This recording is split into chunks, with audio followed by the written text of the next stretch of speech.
ربي جل الله ما في قلبي غير الله نور محمد صلى الله لا إله إلا الله. Jadi menurut sejarah, referensi yang kita pedomani sekarang, seperti apa sejarahnya ketika hadirnya salat Jumat itu? Demikian pertanyaan saya. Wassalamualaikum warahmatullahi wabarakatuh. Warahmatullahi wabarakatuh. Mas Ali Hamdan dari Majene Sulawesi Barat. Ya, silakan. Salat Jumat itu ya sejarahnya kapan ya? Saya kira secara mendetailnya bisa kita lihat ya. Dan ayat yang menjelaskan salat Jumat itu wajib adalah ayat yang terkenal, wa idza nudiya lis-salati min yaumil jumu'ati fasau ila dzikrillah wa dzarul bay'. Apabila nudiya lis-salat, sudah ketika ada panggilan untuk salat min yaumil jumu'ati, di hari Jumat, yaitu salat Jumat,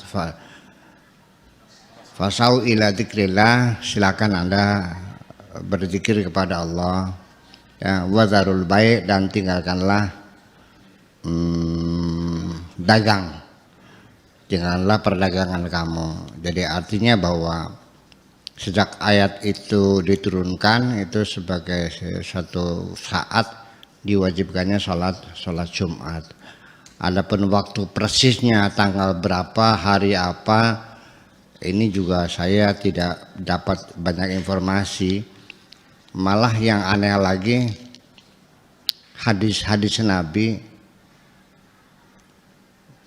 yang menceritakan khutbah Jumatnya Nabi itu nggak ketemu saya itu. Iya, dan banyak berselisih pendapat dalam hal sholat Jumat ini sendiri. Sehingga di desa kami, di desa Tulung Agung, itu sholat Jumat itu dilakukan seperti biasa. Tapi setelah selesai Jumat, mereka sholat lagi. Sholat apa? Sholat zuhur.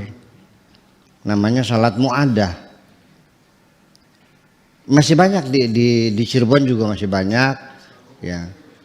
Jadi artinya pemahamannya bahwa yang wajib itu sholat zuhur, bukan sholat Jumat.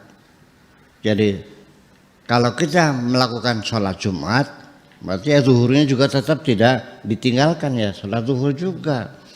Nah, kebanyakan itu melihat bahwa dengan kewajiban sholat Jumat berarti menggantikan sholat zuhur dengan alasan sholat Jumat 2 rakaat, tetapi ada khutbahnya 2 khutbah, khutbah ula sama khutbah tsaniyah, khutbah pertama, khutbah kedua, sama 2 rakaat. Berarti itu sholat zuhur menggantikan sholat Jumat menggantikan sholat zuhur. Jadi kalau hari Jumat yang wajib bukan sholat Jumat tapi sholat zuhur. Sholat Jumatnya, sholat zuhurnya tidak usah dilakukan. Kebanyakan begitu kan. Tapi sebagian ada lagi yang mengatakan sekalipun sholat Jumat zuhurnya tidak hilang. Jadi beginilah.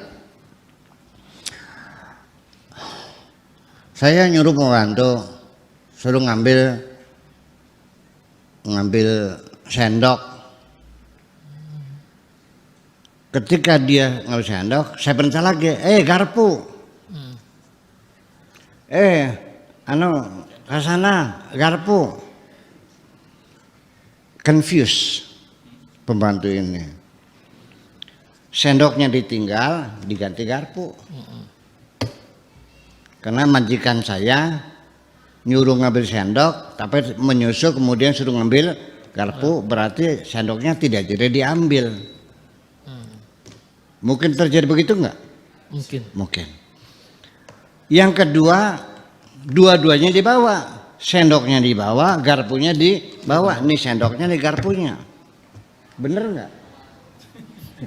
Itu jadi persoalan. Iya.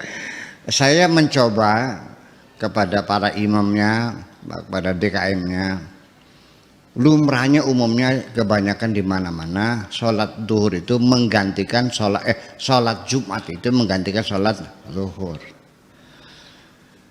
Ada lagi pendapat yang lemah, tapi katanya pendapatnya lemah bahwa Jumat itu tidak wajib.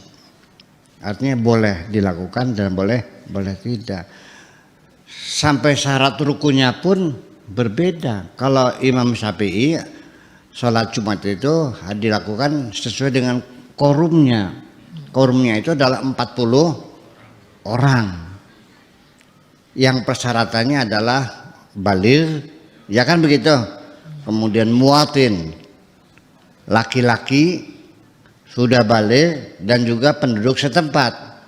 Kalau tamu dari luar tidak wajib, dari Jakarta nggak wajib sholat Jumat, wajibnya zuhur. Nah, saya sendiri melihat bahwa sholat Jumat ini sebetulnya rapat mingguan sebetulnya. Ya, kalau sholat 5 waktu mah itu pertemuan rutin sehari 5 kali antara RT dan RW, itu sehari 5 kali untuk membangun, karena dulu belum ada HP sih, komunikasi yang dibangun pada zaman dahulu kala belum ada HP, belum ada telepon, yaitu pertemuan secara fisik, ketemu orangnya. Nah makanya umat Islam itu paling sulit ya menyebarkan gosip itu di masyarakat Islam paling sulit. Kenapa? Karena mereka berkomunikasi secara intensif sehari 5 kali dan seminggu sekali hari Jumat rapat mingguan. Makanya pidatonya itu 2 kali. Pertama adalah menyampaikan hasil pembangunan minggu yang lalu, dan khutbah yang kedua menyampaikan program pembangunan untuk minggu yang akan datang, melaporkan. Makanya itu rapat mingguan. Makanya anak-anak nggak usah ikut, perempuan nggak usah ikut, tamu yang di luar juga nggak usah ikut. Yang perlu adalah penduduk setempat. Dan malah kalau kita lihat di kitab kuningnya, tidak boleh di satu desa itu ada 2 masjid, betul nggak? Ayo ngomong, jelas betul nggak? Iya, karena nggak boleh ada rapat di satu desa 2 tempat rapat, gimana lagi? Karena tujuan Jumat itu adalah untuk rapat mingguan, mempersamakan persepsi dengan masyarakat sekitarnya. Saya kira begitu aja persoalannya. Ya saya juga mau jujur aja ngomong, saya juga punya kakek, ya kakek iringan ya, Kiai Bajure itu konon nggak salat Jumat kok. Karena ada pendapat yang mengatakan Jumat tidak wajib, yang wajib mah zuhur. Makanya di beberapa daerah itu ada yang mengatakan ya Jumat ya wajib, tapi zuhurnya tidak hilang, tetap dilaksanakan. Namanya sholat mu'adah.